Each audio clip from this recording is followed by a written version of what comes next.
Morning class 6। आज हम chapter motions of अर्थ के क्वेश्चन आंसर डिस्कस करेंगे।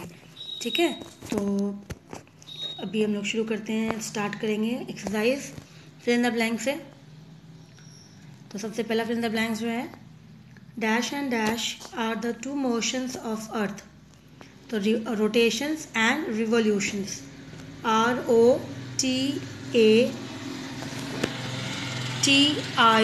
ROTATION रोटेशन, रिवोल्यूशन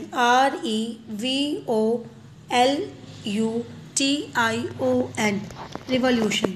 स्पेलिंग जो है, अगर इसमें समझ में नहीं आता है तो आप बुक में से चेक करके लेकिन करेक्ट स्पेलिंग लिखना। कुछ बच्चों की नोट्स बुक जो आई चेकिंग के लिए उसमें स्पेलिंग कुछ की बहुत अच्छी है, सही है, करेक्शन भी, और कुछ की स्पेलिंग जो है, राइटिंग जो है समझ में ही बहुत ज़्यादा गंदा कर रहे हैं। तो आप प्लीज़ अच्छे से राइटिंग बनाएं और स्पेलिंग जो है एकदम सही से उतारें। बुक से देख लो, उसके बाद कॉपी करो। नेक्स्ट है, earth revolves round the sun from west to east. WEST east. ठीक है, तो नेक्स्ट थर्ड में जाएंगे। The path along which earth revolves around the sun is called orbit. ORBIT, orbit. Number 4th, on 21st March, the rays of the sun fall directly on the equator. EQUATOR. Number 5th, the year of 366 days is called a leap year. LEAPYEAR, leap year. ना match the column में बार बार कहती हूँ बेटा, match the column में numbering नहीं लिखना है, या फिर इस तरह से आप लोग कर रहे हो, बहुत कॉपी में मैंने चेक किए, ऐसे नहीं करना है आपको। टोटली आपको मैंने कहा था कि मैच द कॉलम में क्वेश्चन रिवोल्यूशन है, तो उसका आंसर क्या है, movement of earth around the sun. आपको करेक्ट आंसर ही लिखना है उसके साथ।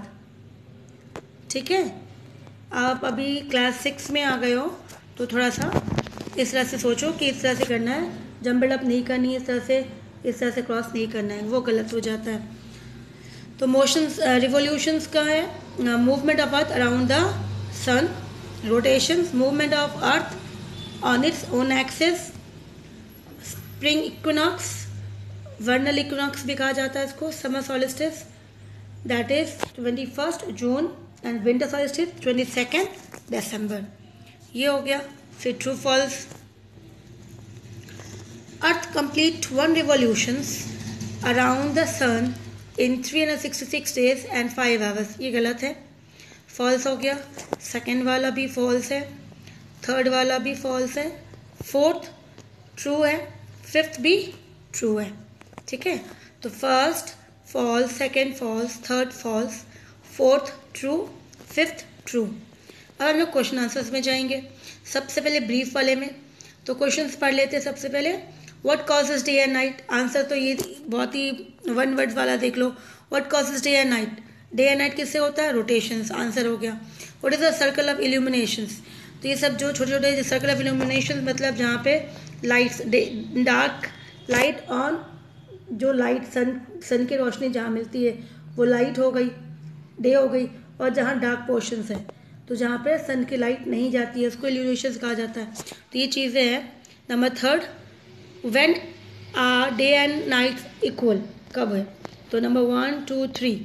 तो चैप्टर के पहले पेज में चलते हैं। सबसे पहला पेज में तो ये देखो, पेज नंबर 1 2 3 में नंबर वन में आंसर है rotations causes day and night. ये इतना ही आंसर है नंबर 1 का। फिर नंबर 2,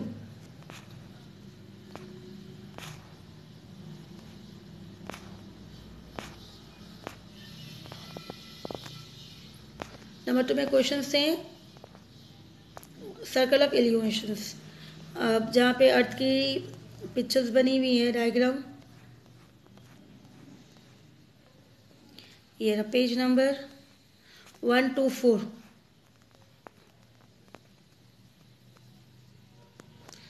एक मिनट बेटा,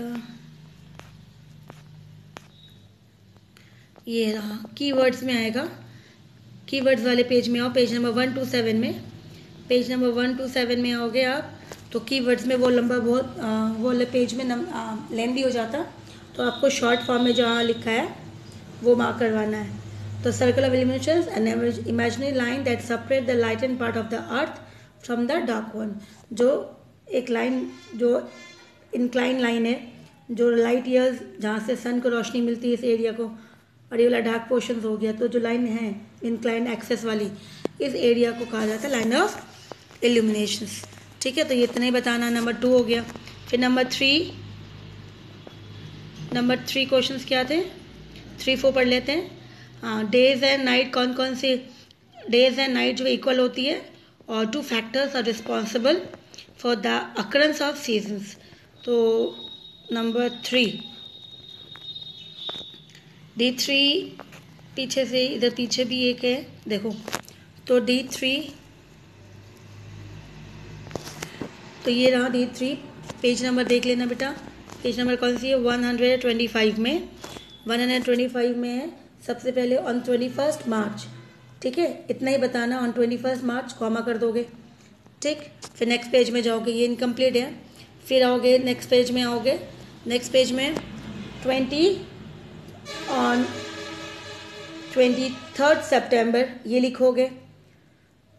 तो वहाँ पे एक काम कर सकते हो आप, एंड भी लिख सकते हो, दैट इज वहाँ पे 21 जो मार्च था, 21 मार्च एंड, ठीक है, 21 मार्च एंड 23 सितंबर, तो यहाँ पे एंड लगा दो, ठीक है, and 21 March and 23 September the durations of day and nights are equal all over the world.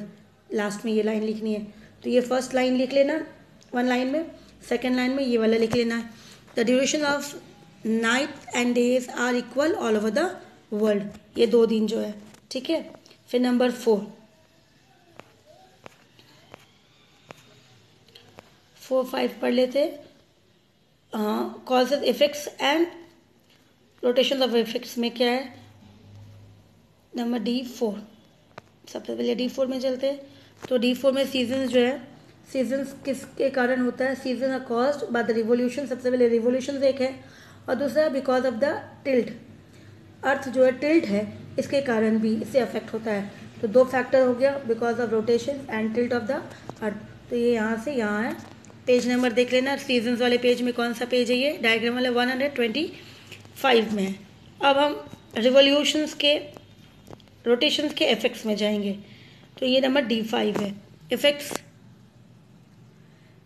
तो ये रहा नंबर 1 और 2, सिर्फ 2 ही बतानी है। The sun appears to rise in the east and set in the west, it causes day and night. ये D5 complete हो गया।